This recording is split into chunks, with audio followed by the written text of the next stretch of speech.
કૃષ્ણ, જય માતાજી. કેમ છો બધા? મજામાં છો? અમે પણ મજામાં છીએ. અને આજે આપણે જે રેસીપી બનાવવા જઈ રહ્યા છીએ ને તે રેસીપી મેં ખાધી છે તો ઘણી વાર, પણ બનાવું છું પહેલી વાર. તો ચાલો બનાવવાની શરૂઆત કરી દઈએ.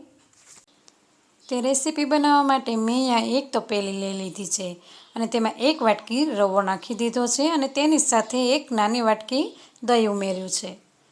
તો દહીંને આપણે મિક્સ કરી લીધું છે. તેની સાથે આપણે અડધો ગ્લાસ જેટલું પાણી જશે આમાં.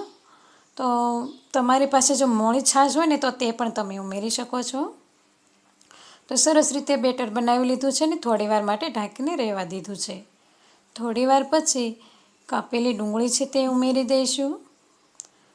તમારી પાસે બીજા શાકભાજી હોય તો તે પણ તમે ઉમેરી શકો છો. અને તેની સાથે લીલા મરચાં અને ટમેટાં બધું સરસ રીતે કટિંગ કરી આ બેટરમાં આપણે ઉમેરી દેવાનું છે.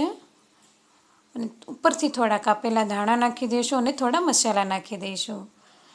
તો સ્વાદ પ્રમાણે મીઠું, ધાણા જીરું પાવડર અને ચપટી બેકિંગ પાવડર નાખ્યો છે. અને બધું સરસ રીતે મેં મિક્સ કરી લીધું છે. બધું સરસ રીતે મિક્સ થઈ જાય પછી બેટર હજી મને થોડું વધારે થીક લાગે છે તો મેં થોડી છાશ ઉમેરી છે અને બધું સરસ રીતે મિક્સ કરી લીધું છે. તમારે છાશ ન ઉમેરવી હોય તો પાણી પણ ઉમેરી શકો છો.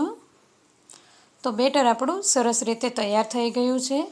તો હવે આપણે ગેસ ઓન કરી દઈશું અને એક નોનસ્ટિક તવી આપણે રાખી દઈશું.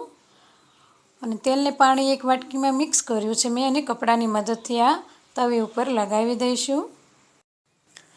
તેલને પાણી લગાવ્યા પછી થોડી વાર માટે આપણે તેને ગરમ રહેવા દઈશું. તમે ઈચ્છો તો નકરું તેલ પણ લગાવી શકો છો. અને એક ચમચો બેટર આપણે તવી ઉપર રેડી દઈશું. અને ચમચીની મદદથી સાઈડમાં ફેલાવી લઈશું.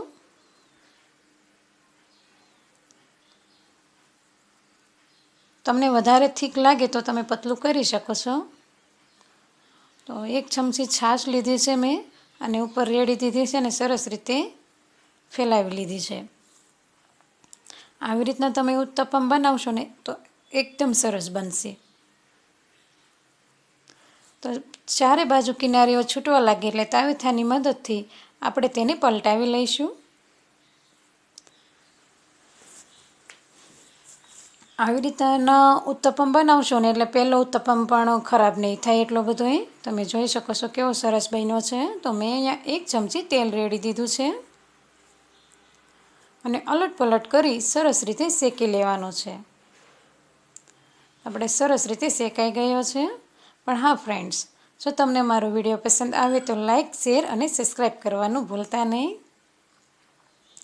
તો આપણે સરસ રીતે ઉત્તપમ આ બની ગયો છે તો તેને આપણે કાઢી લઈશું. અને આવી જ રીતના આપણે બધા ઉત્તપમ બનાવી લઈશું. ખૂબ જ ટેસ્ટી એવા બનીને રેડી થાય છે. પહેલી વાર બનાવ્યા છે તો પણ મસ્ત બન્યા છે.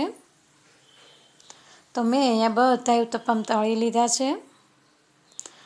એકદમ ઓછા તેલમાં બનીને તૈયાર છે. તો હવે આપણે તેને સર્વ કરીશું.